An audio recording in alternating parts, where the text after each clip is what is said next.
Welcome everyone. Glad to be starting on the third live webinar.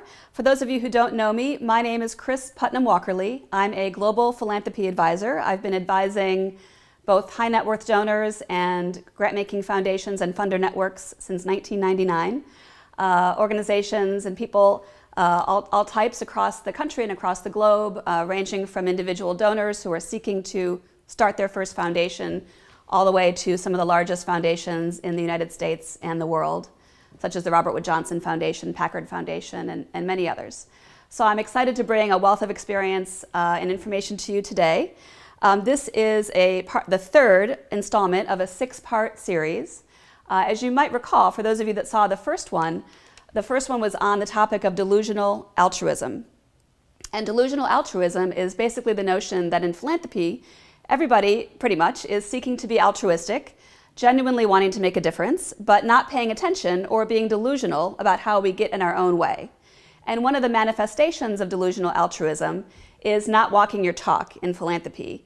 And I think that innovation, which is the topic of today's webinar, is one of the ways that funders often fail to walk their talk. And the reason for this is that foundations and funders often expect their nonprofit grantees to be innovative, without turning that innovation lens on themselves, without defining, for example, what they mean by innovation, so that it's impossible really for a grantee or a grant seeker to understand what you as a funder are looking for, or for you or your team to even understand what innovation should look like if you saw it. Secondly, the onus of being innovative is always really on the grantees. Funders rarely expect themselves to be innovative. And then thirdly, there's really no thought as to how to help grantees and nonprofit organizations become more innovative, to provide capacity building or training for them. So today, the topic is the innovative funder, and we're going to be turning that innovation lens on ourselves. And I'm going to give you some clear steps and strategies for how you can accomplish that. And I hope that what you walk away from this webinar today is a couple things. One is to recognize that anyone, everyone, all of you can be innovative and can innovate. Secondly, to know that this is something that can and should become a normal part of how you do your work. And thirdly, that this is something that you can start at any time, including you can actually start this afternoon. So I'm going to give you some very clear steps of what to do. So I just want to pause for a second and turn my attention to some of the folks that are joining in. We have lots of people from all over the country, it looks like. California, we have the Community Foundation of Northeast Iowa. Actually, welcome to all of you. One of the things that they do is they are watching this, I believe, right now as a team in their foundation, and then afterwards they've set aside their lunch hour to debrief the webinar content and use the discussion guide that I sent you just yesterday to begin to identify what are some of the most important issues that they learned and how can they begin to make some change in their own organization. And I think that's a great way. I know many of the subscribers to this webinar are doing the same thing. Often when we go to these learning events, conferences or webinars or whatnot, they end and then we dash off to the next meeting or go onto our email and get distracted and sort of off we go, and we don't allow ourselves the time to really digest that information. And I think it's actually a really good practice to set aside time after any such activity so you can really think about what are the top ideas that really rose to the top for me and how can I begin to make some of those changes in my work. Okay, so today I'm going to divide this webinar really into kind of 2 overarching parts. The first part is to give you some very practical steps for how you can generate innovative ideas and develop and test and implement innovative ideas all the time. And then I'm also going to spend a little time talking about some of the ways that different foundations are funding innovation. I also want to draw your attention to, there's a Q&A button at the bottom of your screen. So if you have any questions, feel free to type them in. I'll be periodically pausing and looking at my screen to answer them. And Lori, my associate, will be helping with any technical difficulties that anyone might have. Okie doke. So what is innovation? I always like to clearly define what we are talking about. So let me just pull up my handy dandy definitions. Okay, so I define innovation as applied creativity. So not just creativity, not simply coming up with interesting or good ideas, but really the practical application of that creativity so that you're producing a new product or system or program or process to support the work that you're doing.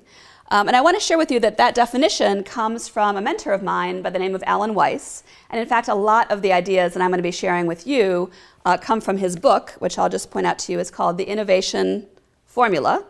So I found that a lot of the ideas in this book have been really helpful for me as I advise and guide funders and my clients to help them become more innovative. And so I'll be sharing with you sort of the philanthropic application of a lot of these ideas from this book. But if you do want to learn more about what I'm telling you today, this is available on Amazon. I'd recommend you take a look at it. So innovation is applied creativity, but the verb innovating is the systematic anticipation, recognition, and exploitation of change. The systematic anticipation, recognition, and exploitation of change. And all of those words are actually really meaningful. So systematic, this is something that's done all of the time on a regular basis, continuously across your organization. Anticipation of change is that you're kind of always thinking about recognizing that change is always happening, and how do we begin to anticipate it and use it to our advantage to create innovations. It's taking the time intentionally to recognize the changes that are happening around us, and then exploiting those changes to create a greater impact. And with all of that, change really becomes the fuel for innovation, thinking about change as kind of the fuel or the raw material for coming up with innovative ideas, and we'll talk about that in a second. I do want to share with you a couple, actually 7, myths about and misconceptions about innovation. The first is that innovation equals problem solving, and in fact, it doesn't. So I want to show you another sheet here. Oops. Okay, so problem solving is different than innovation. So in problem solving, here you are going along in your organization, and whoops, there's a huge problem. Half your staff resign, or the technology stops working, or whatever it is. And then you fix the problem, and then you go on about your business the same as you were before. And so really all you've done is restore, it's restorative. You've restored yourself to the previous state that you were in, essentially restoring to the status quo. What innovation is here you are going along, suddenly you encounter a major problem, but the solution you come up with is actually an innovative solution that dramatically improves upon where you were before. So you see some improvement, not just a return to the status quo. Or even better, you're going along in your work, everything's fine, you have no problems, but you're adopting some of these ideas and you're really innovating and coming up with better ways of doing your work, better ways of having a stronger, deeper, more lasting impact in the communities that you serve. So it's important to distinguish problem solving from innovation. The second misconception of innovation is that it necessarily involves some kind of major change. You know, the iPhone of early childhood education. It has to be major or global or, you know, earth-shattering. The reality is that most innovation happens ideally as consistent and incremental innovations and improvements over time on a regular basis. So innovation can be very small. It can be an improved process in your grants management system, for example. And I think in philanthropy, you know, we often ask ourselves these sort of what I think are paralyzing questions, trying to grasp at this major change. So things like, you know, what are some big bets that we can fund? Or, you know, how can we be disruptive and disrupt what's going on in the field? Because I think when you ask those questions, I don't know, I'm sort of like deer in the headlights. Like, I don't know how to respond. But the process I'll show you, I think, is a much better way of generating lots of interesting ideas. The third misconception is that innovation is fueled or generated by flashes of genius. You know, you have to, somebody much smarter than me, much more talented, creative, interesting, is able to come up with innovative ideas, but I can't do that. You know, Steve Jobs, for example. You know, I'm not Steve Jobs, so I can't be that creative or innovative. And the reality is that anyone, everyone can be innovative, and it's a learned skill. You can learn to come up with innovative ideas. The fourth misconception is that Large organizations are necessarily slower, less nimble, and can't be as innovative. And innovation is for the smaller, lighter, leaner organizations. And that's also not true. There are plenty of large organizations that are innovative. The last webinar I did on increasing speed in philanthropy, as you might recall, I gave the example of the William and Flora Hewlett Foundation, which is a huge foundation. It's one of the top in this country and in the world. And they have very innovative practices. For example, they give some of their core operating or general operating support grants are made without any proposal required. They created an innovative approach of approval, which is simply to accept the annual reports and the financial statements of the organization, and voila, they can get major grant funding with that. A fifth misconception is that innovation costs money. There's lots of research and development, R&D, other kinds of costs that are involved. And then the reality is, with innovation, what you really should be doing is thinking about redeploying existing resources so that the existing resources you have are better used on more innovative solutions that are achieving your goals much faster. A sixth misconception of innovation in philanthropy especially is that innovation is about change and improvement elsewhere in the world, in your communities, among your grantees, in the fields that you're working in. And I think it's really important for philanthropy to turn that innovation lens on themselves, because you're going to become a much more innovative funder if you're more innovative as an organization. And the last misconception is that we need help to innovate. We need sort of outside help. I know a lot of foundations tell me they think they need an innovation audit, or someone who has like a design thinking expertise to come in and do trainings and help them become an innovative organization. And the reality is, no, you can actually do this yourselves starting today with some of the strategies that I'm going to teach you. So, okay, great. So now I'm going to talk about how you as funders can generate innovative ideas all of the time. There are 4 conditions that I think must be present in order for innovations to flourish and that really can support and foster innovation. And these really have to be present, so it's important to think about these and reflect on whether they're present in your organization, and if not, what you can do to change.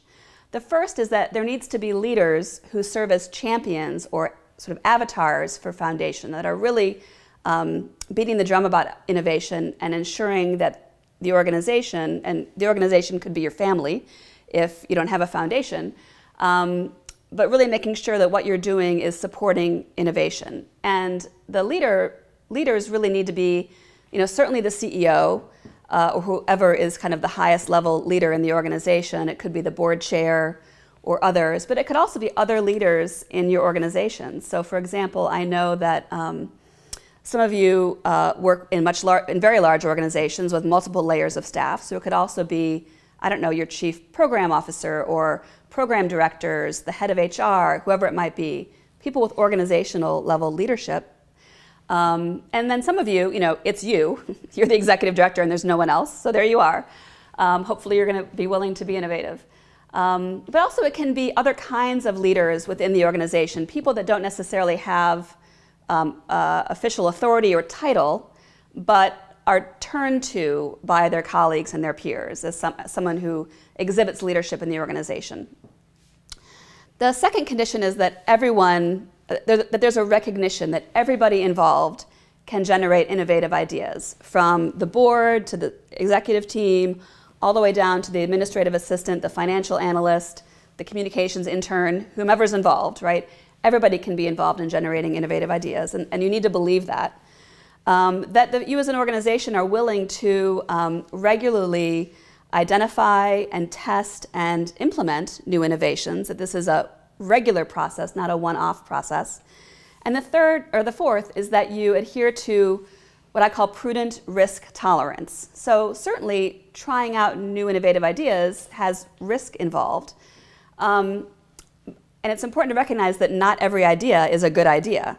So you want to identify these ideas, but engage in a process to vet them and test them, and it's great to take risk, but take prudent risk that you've thought through. So I'm just going to pause for a second and see if there are any questions. Okay, so here's a question. Is an organization being innovative if it implements a new model or system that is being used by other organizations in order to make dramatic improvement on a problem? For example, if a foundation finds that student reading levels are declining and funds a school district to implement a different proven method for teaching reading that dramatically improves reading ability.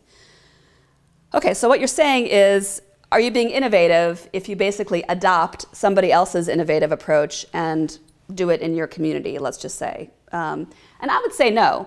Actually, I would say that's being derivative of an innovation, but it's not a bad idea to do. Of course, I think it's a great idea to look around your community or the world and see if there are other practices that seem to be working that you might implement locally or within your foundation because they're proven practices, they've been evaluated or whatnot.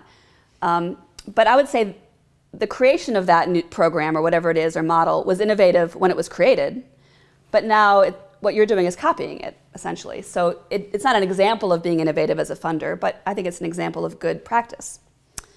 Great, I think that's all I have right now. Okie doke. So, great. So now I'm going to stop and share with you what I think are the 4 steps for generating innovations. And again, it's important to recognize that these do not need to be one-off activities. And that they shouldn't be one-off activities. This should be a process that you engage in all the time.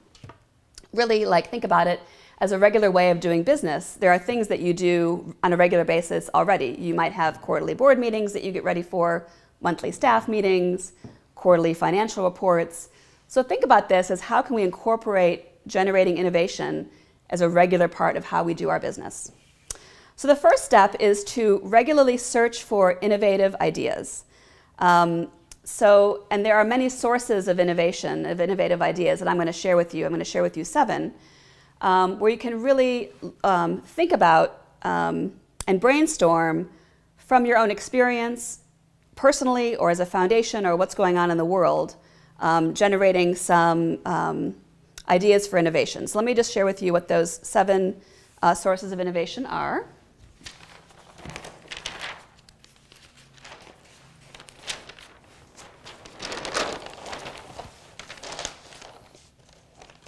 Well, you can't read that, but it says sources of innovation. And as you will recall, I mentioned before that change is the fuel of innovation. And so you will see that the sources of innovation are all about change. And so what you can do, I'll talk through each of these, but think about how, as a team, you can begin to brainstorm what some of these changes are, and they become kind of the fuel for your innovative ideas. So the first is unexpected successes as a source for innovative ideas. So this is something that just kind of came out of nowhere. You really weren't expecting. You thought maybe it was going to be fine, but it really blew you out of the water. So it could be the evaluation results from one of your grantees is just outstanding, that you expected change in 3 years and it's happening in 1 year. Or it could be a recent policy win at your state legislature that you didn't think was going to pass, and then suddenly there was bipartisan support and it really passed. I would say the Me Too movement is an example of unexpected success. I don't think many people at the beginning of that recognized how widespread that would become and the changes in organizations and personnel that have resulted from that movement. I would even say the subscription services. There's really a huge growth of subscription services that I don't think anyone really ever expected. I have a cat named Lulu. And our cat uses a litter box that's like a self-cleaning litter box. And for these self-cleaning litter boxes, you need special and quite expensive litter, which they don't sell at my grocery store. And they only sell at the pet store, and I don't have time to go to the pet store. So I subscribe to cat litter delivery through Amazon. So every month or so, I get a bunch of cat litter delivered to me. It's very convenient, and it's free shipping because I also am subscribed to Amazon Prime, another subscription service. So that's an example, I think, of a unexpected success that's really taken off. The second is unexpected failures. So again, I think failure might be unexpected all the time, but these are really major failures. So maybe you've invested in efforts to improve high school graduation rates in your community, and the data show that high school graduation rates are getting worse despite all of your interventions and funding to help them get better. A major unexpected failure. I would even say, what's happening right now in philanthropy with the Silicon Valley Community Foundation is an unexpected failure.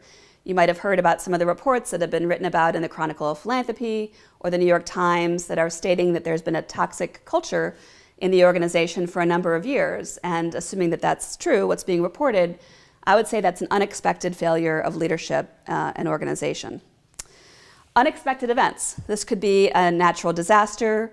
Some of you that are watching right now are in Sonoma County and you had an unexpected fire a year ago, a little less than a year ago.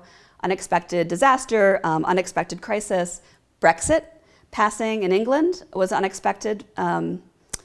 Unexpected event was an unexpected event. I would say, one of the biggest unexpected events in a long time was the election of Donald Trump as the United States president. I don't think anybody, including Donald Trump, expected that to happen. Or other kinds of things like a nonprofit unexpectedly shutting down or closing. A process weakness. So weakness in your process is another source for generating innovative ideas. This could be suddenly you realize that you require 5 different people to sign off to approve a $5,000 grant, and you don't realize how you got there. Or it could be you've launched this major new initiative in your community to improve mental health access, and all the major partners are now frustrated because there's lack of communication, and you realize you have a communication process breakdown. I would say that collective impact as a model is an innovative response to a process weakness. The process weakness being, how do you do effective collaboration? People have been collaborating for a long time, but kind of figuring it out as they went, and how you engage people and get clarity on goals and identify who's responsible for what and all that. And the collective impact model is really an innovative solution that offers clarity. Here's what you need, here's how you organize it. It's a framework and tools and resources to help you implement it successfully. So I would say that's an innovative solution. The fifth is changes in the field or the sector or the industry that might be happening. So for example, both the rise of the Affordable Care Act and health care for all, and then now the decline of the Affordable Care Act under the current administration. Changes in charitable tax law would be another example. Changes in demographics. So maybe your community is experiencing a lot of immigrants moving into the community, or the dramatically aging population is another example of changes in demographics. And the last example is change in knowledge. So it could be that there's suddenly new knowledge about your issue is available to you because of some research that's been done, or some new data source is now opened up to you that didn't exist before. So now you have new access to data. One example of this is one of my clients is the Annie E. Casey Foundation, and they for a long time have regularly do this Kids Count data set where they collect data on child well-being indicators for children and youth in every state in the United States. And then just recently, in addition to doing that, they also disaggregated all of that data by race. So now you can look at child well-being by race and ethnicity within every state. And so it's a whole new data set that's opened up that allows you to be innovative. And so basically what you can do is pick any of these at any time and begin to brainstorm as a team. What are some of the unexpected successes that we've been seeing? And you can ask, kind of come up with a list of questions to guide your thinking, like what unexpected successes have we seen among our grantees? Have we personally experienced? What unexpected successes are other foundations having? What other unexpected successes are we seeing in the world around us? And so with the raw material that you've generated from these discussions, you can then ask yourself these two questions. So what specific opportunities or ideas can we develop from these changes, challenges, and successes? And you can also ask yourself, what new approaches or services or programs, products, processes can we create to take advantage of these opportunities or address some of these needs?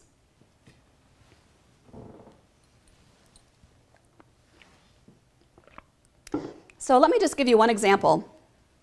I'm going to take the example of subscription services to show you kind of how this can happen. So, subscription services, we've all subscribed to, newsletters for years, right? But suddenly we're subscribing to things that are being delivered in boxes to us in ways we never really imagined. So you can get, there's razor clubs, you can get razors delivered to you, you can get clothes delivered to you. I subscribed to Stitch Fix for a while where, boxes of clothes would arrive in my size and I could try them on. If I liked them, I could buy them. If I didn't like them, I shipped them off back to the organization at no additional charge. And of course the cat litter. And so what you can do, if that example of subscription services is interesting to your team, you can brainstorm things like, well, who among us uses these subscription services and what do we like about them? What are the factors or aspects of them do we like? And you might say things like, well, it's ease of use, I can do it from my pajamas, it's tailored to my individual needs and my preferences. It provides me with things that I wouldn't normally have thought that I needed, or clothing I wouldn't have tried on if I was in a store, but I can do it in my room when it's been delivered to me. So you kind of brainstorm things like that, and you might ask yourselves, okay, well, how might subscription services and that subscription model apply to philanthropy? And brainstorm some ideas. So you might come up with, well, what about instead of giving out a grant every year, we gave out our funding as a monthly subscription to key organizations that we really believe in and want to support, and for whatever period of time we want to until we decide to no longer fund them. It's a different model. Or what if you had a subscription service with your grantees where some of your grantees were willing to subscribe and would accept slightly less grant funding in exchange for other kinds of value that they would find really beneficial, like coaching or training or access to different kinds of individuals or monthly surprises. Some of these subscription services, they offer kind of like a monthly bonus surprise that's enticing to people. So you could offer surprises like, what if you had a VIP dinner with your foundation CEO or other key leaders in the community where subscribers were invited to attend and were able to ask any questions they had of this individual. So there could be other additional value like that people would be willing to exchange for some of the funding if they're a subscriber. Or what if you offered a webinar series about nonprofit talent and leadership development where you brought in some major talent and names to give these webinars? Like you could bring in Marshall Goldsmith, who's a globally recognized expert in coaching, to give these webinars, and and you're offering it to nonprofits to learn about nonprofit talent and leadership development. But the payment for the webinar series was that the subscribers had to be willing to volunteer 5 or 10 hours to mentor or coach college students that were contemplating a career in the nonprofit sector. So at the end of the day, you have a new knowledge and training being provided to the nonprofit community about how they can develop their own talent, and you've created this sort of talent bank of people to help build the pipeline of the next generation of nonprofit leaders. Now, I came up with all those ideas in about 10 minutes sitting in a Starbucks. So just imagine what you and your team could do if you spent an hour brainstorming things like this. And the point is not to come up with, in this example, like a subscription way of providing funding. Really, the point here is just to get you the heck out of your box, your current box of how you do things, how you think about your work as a funder, how you think about the change that you can create, how you think about how you engage people, and really think about doing things very differently. I mean, I never, quite frankly, ever thought about how subscriptions relate to philanthropy until I sat there a couple days ago and thought about it. But I think it's a really interesting idea, and I think there's a potential there. But you could also, as a result of a conversation like that, say to yourselves, well, subscriptions work because you're meeting on a true need, like you're hitting on a real need and you're delivering it in a way that's also meaningful to meet that need. Do we even know as a foundation what needs our grantees have and how they want those needs met? And you might say, well, no, actually we don't. So then you come up with innovative ways to build more honest communication with your grantees, and sort of off you go in a different direction. And just as a comparison, I would say kind of the old way of doing this, or perhaps the current way for most foundations to think about innovating in their work, is to ask a question like, how do we become more innovative in our grant-making process? And when you ask it that way, I sort of hear this like silent thud at the end, like, oh. And I think about like, well, what are we currently doing and how could we tweak it and do it a little bit better, make some changes here or there. And I think it's far better to have a much more generative and creative approach to coming up with different kinds of solutions. Okay, so once you have done this, you've taken any of those issues, those sources of innovation I mentioned before, and identified and brainstormed all kinds of possible innovative ideas, take your top 1, your top 5, your top 10 ideas that you come up with, and then you want to assess those innovative ideas against 4 criteria. And the 4 criteria are cost, benefit, strategic fit, and difficulty of implementation. So I'm going to talk about each of those. Cost is essentially, what would the cost of this investment be if we were to actually implement this innovative idea? What would that cost us in terms of grants or staff or expertise or whatnot? And what are the potential risks? So the risks are part of the cost of doing something. And then the benefit, of course, is what would be the benefit on our organization, our processes, our speed, the impact in the community, of course. And do the benefits outweigh those risks?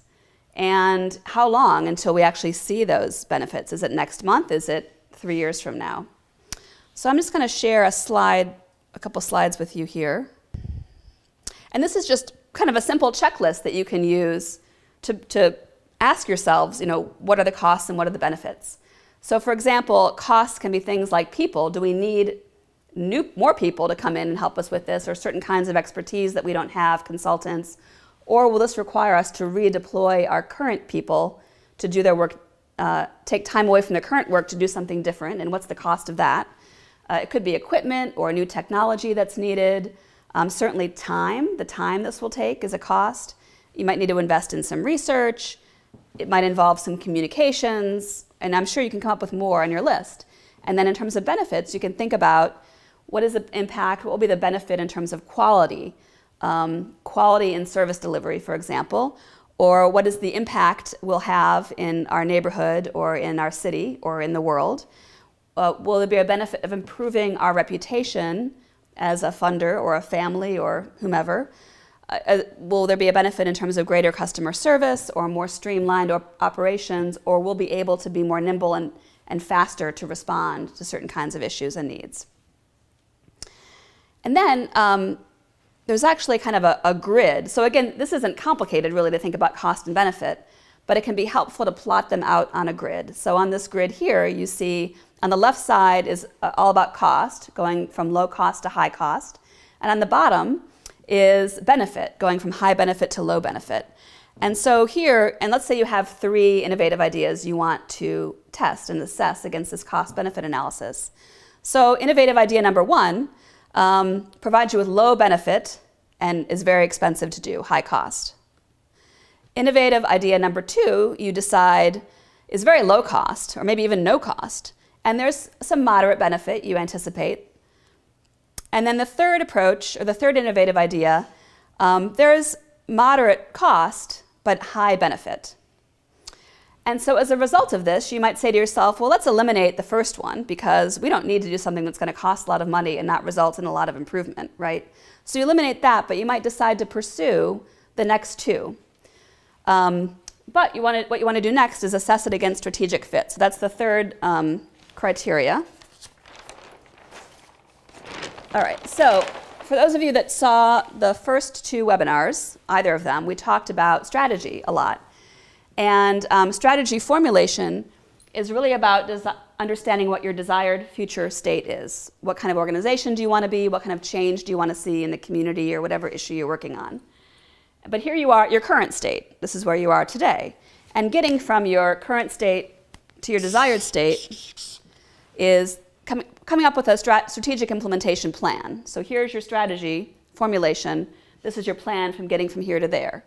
And what we talked about in the first webinar on delusional altruism was getting lost on the bandwagon byway. So if you don't know what your desired future state is, and you're just right here kind of plodding along, it's very easy to get sort of taken off course on all these different, bandwagons and ideas that come your way because they seem interesting, and why not try it, right? And so you kind of are going in all different directions and not making any progress. And I think innovative ideas can be one of those bandwagon byways where it takes you off course, because there's lots of interesting, worthwhile ideas. That doesn't mean they're what you should pursue in your philanthropy. So what you want to do is take the innovative idea. You've now ascertained that the cost-benefit assessment is good, but is it going to help advance you to this desired future state? Is there a strategic fit between this innovation and what you're trying to do as an organization? Yes or no? And then the last is difficulty of implementation. So this is, it could be a fabulous innovative idea, but it's just going to be too darn hard to implement for a lot of reasons. So one of those reasons could be that regardless of how interesting it is or great it is, you just know that your board is not going to go for it, or your staff are not going to go for it. It's just going to be dead in the water. And implementation might just be deemed too difficult. Or you might ask yourselves, do we even understand this issue well enough to implement it successfully? Will it be too difficult for us to come up to speed on whatever it is? Or it's going to require so many new processes and new technologies and really forcing us to do everything differently. It's too overwhelming. It's going to be too hard to implement. Or even, are we trusted well enough by whomever our partners would be that we'd want to work with, community members, people in the neighborhood, nonprofits, the university, whatever it is? Are we trusted well enough to do this? And if not, that it probably is going to be too difficult to implement. I'm working with a foundation client right now that is considering making a really dramatic change in one of the programs it's working on. And if they do this new, more innovative approach, there's a high likelihood that they're going to have improved impact on what they're trying to accomplish. That at the end of the day, they're going to see better results of what they're looking for. But there's so much concern and anger among a lot of the stakeholders involved in the current way of doing things that were they to make a big change, there might be such an uproar among certain stakeholders that don't want things changing that it would make implementation difficult. And so you might make a choice based on ease or difficulty of implementation.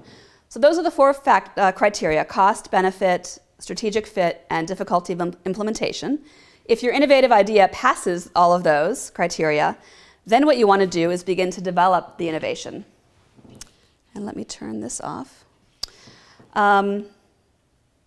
So you want to develop the innovation. So this means intentionally taking time, and I mean time in weeks and not years, going back to the increasing speed in philanthropy webinar from last time, but really taking the time to develop the innovation and also surface any additional challenges, because at this stage you also might realize, oh, this is actually harder than we thought or more challenging than we anticipate, and we might not pursue it any further. But this really involves kind of fleshing out the idea, what this would look like to actually come to fruition. Evaluating the opportunity, looking at pros and cons, creating best case scenarios and worst case scenarios, identifying what are the critical factors that need to be in place in order to be able to implement this idea, and really looking more deeply at what are the risks and rewards. And so if after doing that, you've fleshed it out, you've developed this innovation, you still decide it's worth doing, then it's time to implement. And the implementation is the fourth step. And essentially what you want to do here is create a pretty thorough implementation plan or action plan of everything that needs to be done to get from where you are now to launching this new innovation. So that could be, understanding what are all the activities and the timelines and who's responsible for what, like any other kind of action plan that you might do. So those are the four steps for identifying innovative ideas and assessing them, developing them, and then implementing them. And I believe that, and I've found with my clients, that if you do this regularly, you can, any given time, you might be creating new innovative ideas and testing other ones and implementing other ones. It's kind of how you do your business differently. I do want to just kind of ask, some of you might be asking, why innovate? If everything's fine, I'm making my payout, grantees seem to be having an impact, why bother innovating? And the reality in philanthropy is that you don't have to, right? There's not, quite frankly, a lot of expectations or requirements around philanthropic funding. There's, of course, certain tax requirements and legal requirements you need to adhere to. You might need to pay out a certain amount of funding every year. But aside from that, there's no one telling you need to innovate, right? But I think if you don't regularly come up with new innovations, then what you're doing is sliding backwards. That over time, you're going to have less impact because you're not paying attention to what could be better. And I think over time, you're also building your bureaucracy because you're not constantly looking under your own hood and thinking about how can we do our work better in a more innovative and impactful way. And then once you kind of get to that point where you're less impactful and more bureaucratic, then it's hard to turn that ship around and become more agile and more innovative. It's far better to adopt those practices now so that you're always innovating. All right, I'm going to pause again for questions.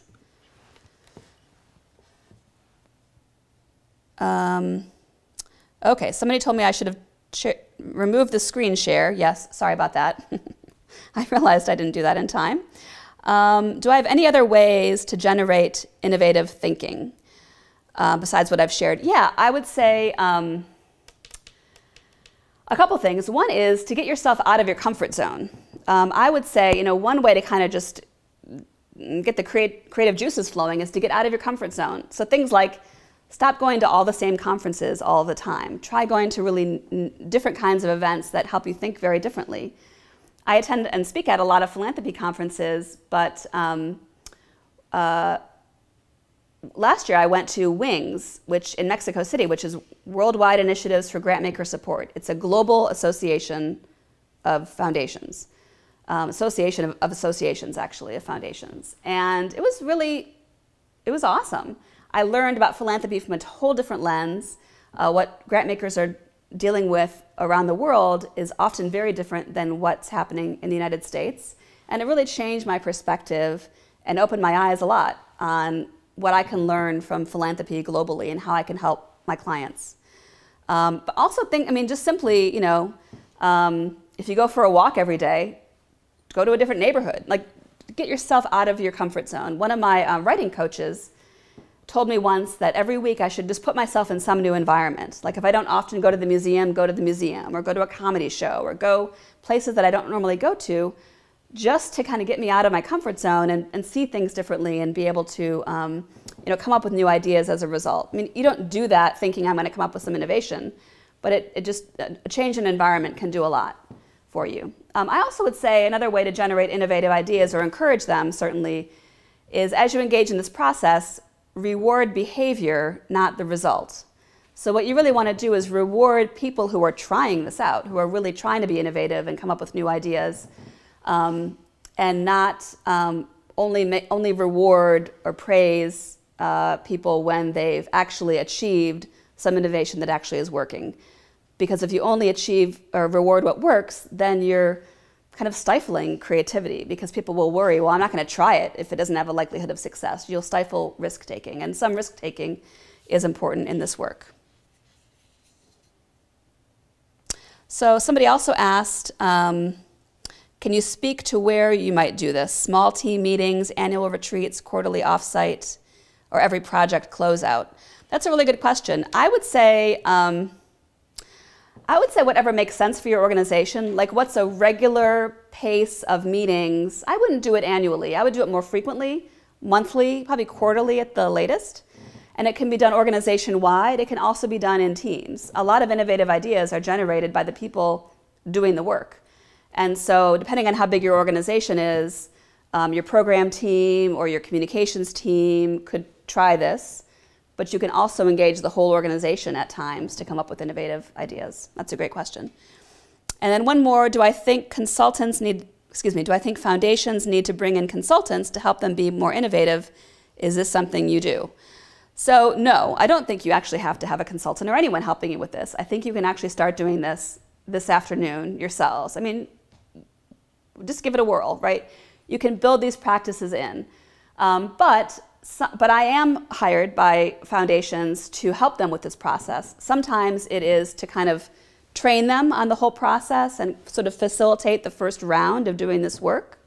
Sometimes I'm brought in as an advisor to coach them through the process, or I might do the facilitation and sort of setup and coaching on the front end in person.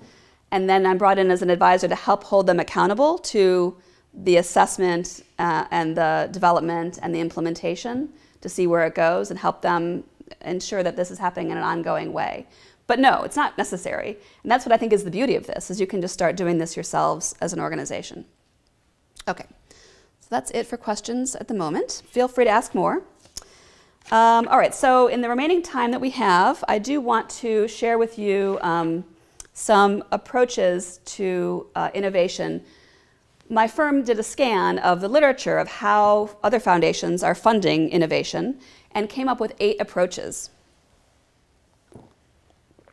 And all 8 are in the white paper that I'll be sending you shortly about this topic. But I'm going to share with you 3 or 4 right now very briefly just to give you some ideas. So the first approach to funding innovation is what I call the innovation funder. So this is the funder that wants to fund either the development, creation, or implementation of innovative ideas that are being developed by nonprofits or others in the community. This is providing funding for products or services or in the development of new approaches. So one of the ways I've seen this happen is through the development of apps that are supporting disadvantaged people and giving them access to other kinds of resources. So for example, the Blue Shield of California Foundation, they fund a lot of domestic violence issues, and they have funded the creation of an app that helps survivors of domestic violence who need to escape, their environment and get shelter. When there are no shelter beds available, this app crowdsources funding to pay for their hotel rooms that night. So it's a really innovative way to immediately get funds available to get women to safety.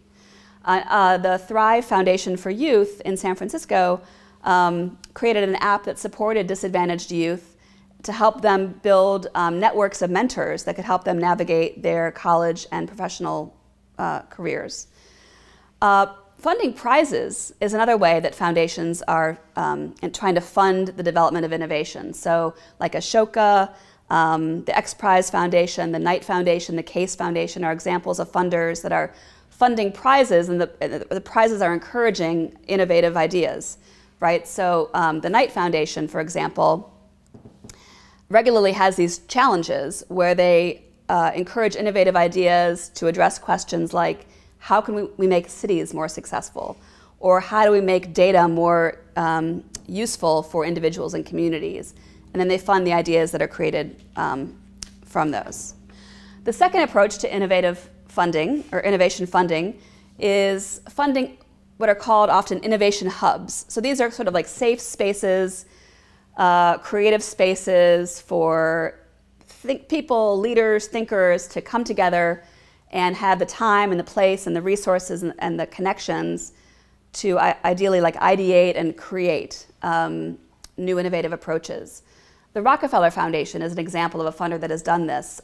They've had as a strategic priority supporting innovation, and they have funded the creation of social innovation labs around the globe, where these are like supporting the physical space, but also the bringing together of people from across sectors and different networks of people to come together and bring in different expertise and talent to begin to ideate and generate innovative solutions on some really otherwise seemingly intractable social problems. And the whole focus is really on kind of creating a whole systems view and bringing together diverse perspectives on this issue, and also supporting experimentation and learning along the way. So that's one approach. The third approach to innovation funding is what I call the design thinker. So design thinking is a way of generating new innovative ideas. There's sort of a particular set of activities that you engage in, but it's really about very intentionally focusing on the end user's needs and thinking about how we can create solutions that would make sense for the end user in order to solve social problems. It's very fast-paced. It involves quickly developing and testing innovative solutions. And the concept of failing fast is a design thinking concept. So you're quickly developing and implementing and testing and piloting solutions, and if it doesn't work, you move on to the next one. And so it's a whole process, and many foundations engage in it. One example of an innovation that was created as a result of design thinking is portable toilets in Ghana. So low-income families in Ghana, many of them had no access to private toilets. They were using public latrines instead. And so as a result of a design thinking process, somebody created a waste service that rents private toilets at very low cost to people to use privately, and then comes and picks it all up. So it's an innovative solution to an important problem.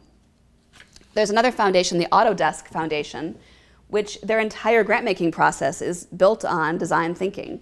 And they fund what they call impact designers that are really in alignment with them about how do you use design thinking to generate new innovations and fund new innovations.